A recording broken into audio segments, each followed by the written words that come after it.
Welcome back to the second part of the video where I talk about the other two games that was played between Senegal against the Norwegians and also the French against Iraq. The big boys are delivering. Do not forget to like, share, and subscribe. Also turn off the notification button so you get a quick notification each time I go on live or share a video. Now let's start.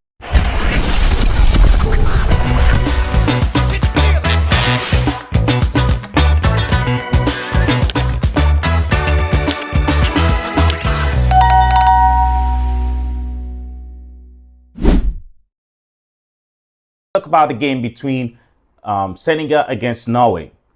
When I say the big boys are delivering, it's the World Cup is not, it's really not, is living up to the hype. All the big strikers are delivering. Harry Kane to Kylian, to Dembele, to Haaland, to Harry Kane. They have so far delivered. Messi has so far delivered for their nation in the World Cup, and it's something good to see. It's good to see those superstars. It's not just hype, apart from Ronaldo that hasn't scored yet. Looking forward to his game tonight to see if he's going to score. I believe he will, but don't quote me on that, okay? Now, let's start. Norway against Senegal. This is the second game now the Norwegians have won, and Haaland has scored 2 goals in each of the game. It's just the golden boot is heating up, which, you know, I don't want to be ahead of myself. But the Norwegians are actually putting up a good fight, and they're making a case for themselves that they could go further up than the round of 32, or maybe even go above the round of 16 and make history and go to the quarterfinals of the World Cup. Because they have it. They have the players. They have good midfielders. They have Odegaard. They have Haaland. You know, they have players that are tested in the highest place, playing in Germany, playing in Spain. You know, playing in England. Good players, good players that can take the game to anybody, and that is something that is good to see. The Senegalese did not play badly, but the Norwegians were just slightly better. When you have the firepower of Haaland, you don't expect anything less than that. And Sarah, the Crystal Palace player, has had a good form all the way through, and he's bringing it into the national team again. Also scoring a brace. This World Cup seems to be, the team is about brace, I think. Only not Mercy. There are 2 players that have scored a hat-trick so far in the competition. I don't remember the other name, but Mercy and one other player scored a hat-trick, which is something, you know, there's a lot of goals coming in. It's exciting to see. So the Norwegians have 6 points, and they'll be playing the French team next. We don't know. I don't know if they can win the game against the French, but that's going to be a huge test for this French team. This is a proper competition, and I think, if you ask me, in my opinion, the French team is a group of death to me. You know, take Iraq out, but Senegal, Norway, and France is so in that order.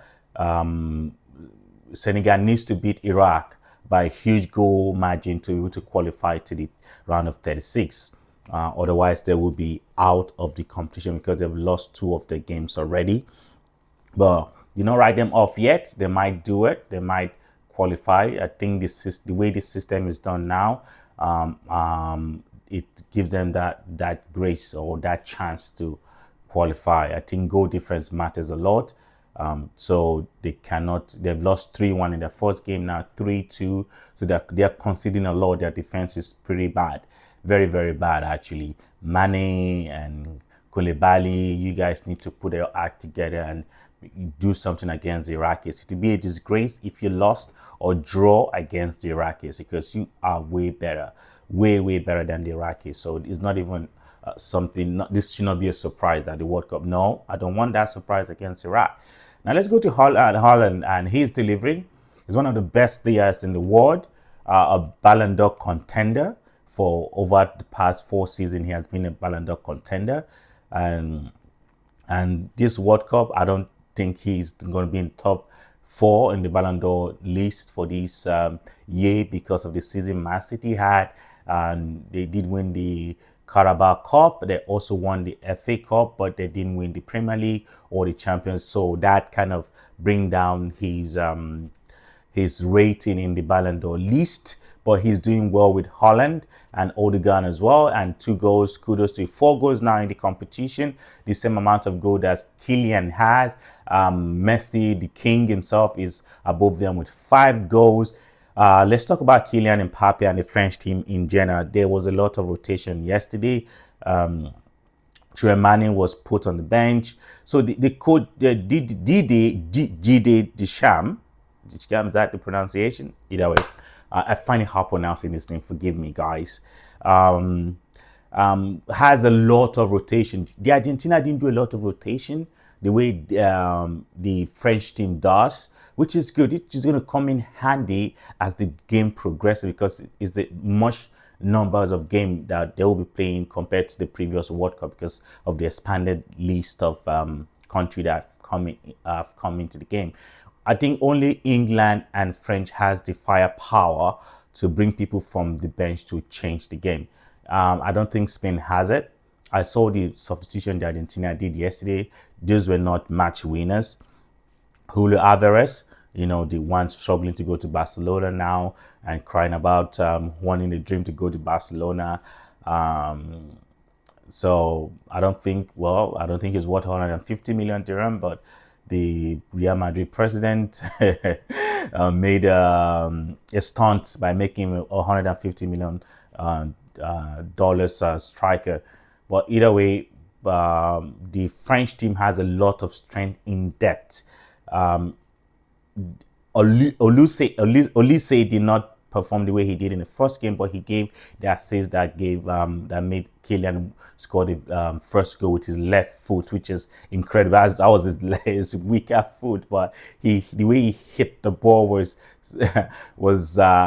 excellent, and the Iraqi goalkeeper had no chance whatsoever of ever coming back from that. So good game overall from the French team, keeping a clean sheet and never looked like conceding at all throughout the game. They should have won more, but they kind of stepped back a bit. But they scored, so that's okay. They scored 3. One thing we know now in the French team is the midfield is good, the attack is good. The defense is a bit shaky, but I think they're working on it. That will be the only weakness I see in the French team. And they have players that they can rotate and also get fresher leg.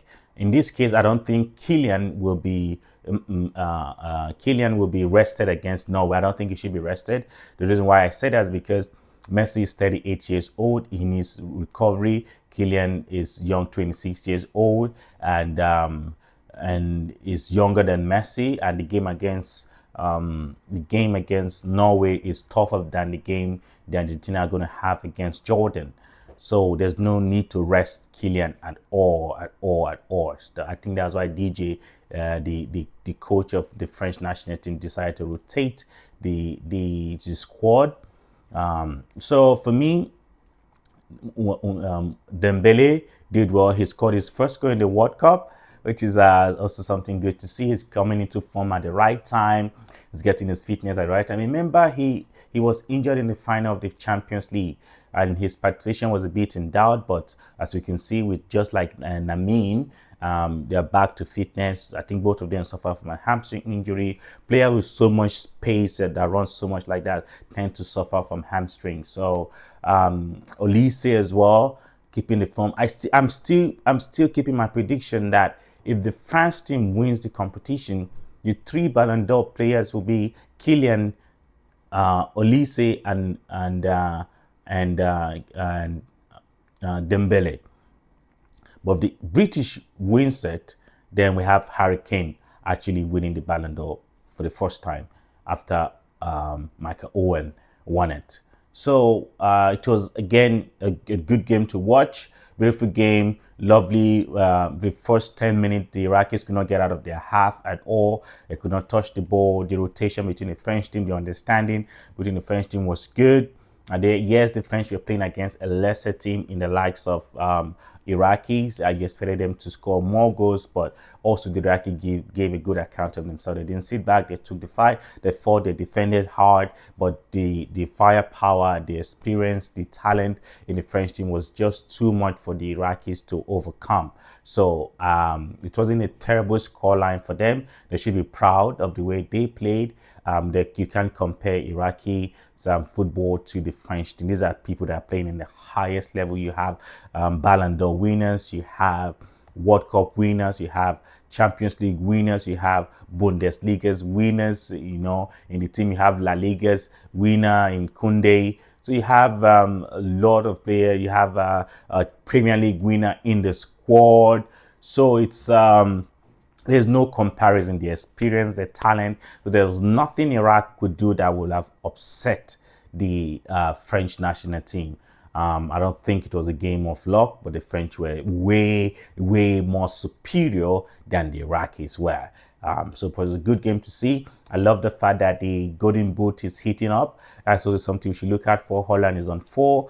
Kylian is on 4. And the maestro himself, Messi, is on 5. Messi might win and keep the goal. Messi is currently the leading goal scorer in the history of the World Cup. He might end up for the rest of the competition winning the Golden Boot, but I don't think he's gonna keep that. Kylian is gonna take that record from him. Remember, Kylian still has, I believe, 2 more World Cup in him. You know, he's just 26. When the next World Cup comes, is going to be 30. And if Messi is at 38 and is playing at the World Cup, so what stopped Kylian from playing in the next 3 World Cup? But I would say 2 for now, because the way Kylian plays and the way injury goes is different. Kylian is more explosive than Messi is. Messi have kind of redesign his game. You know, he has team that play to his strength. With the team of the French team play to the strength of Kylian. Let's see. Sometimes if you cannot keep up the pace, the coach tend not to bring you in. You can see what happened to Benzema as well. The big fallout with Benzema and the coach. But this is going to be the last game of the last World Cup for the coach anyway. So for me, Kylian Mbappé is gonna break the record that Messi is currently setting. He might just break it in this World Cup. Do not write him off. He has scored 2 goals so far against Holland. Against Norway, he might end up scoring again. You know, maybe the pressure is on him right now to keep scoring. So he might score a goal or 2, or who knows, even a hat-trick. And if they rest Messi and Messi doesn't play in the game against Jordan, he might end up just, scoring 5 more goals and being on the same goal number as Messi is, or who knows. But I just believe that Messi has a record now, but Kylian Mbappé is going to break that record. Again, guys, thank you for watching. Thank you for sharing. Thank you for liking the video. And do not forget to turn off the notification button. Today, the Portuguese team are going to be playing. I'm going to be watching it. I'm going to be watching it, and I'll bring that recap to you once the game is done. Have a great day, guys. Peace out.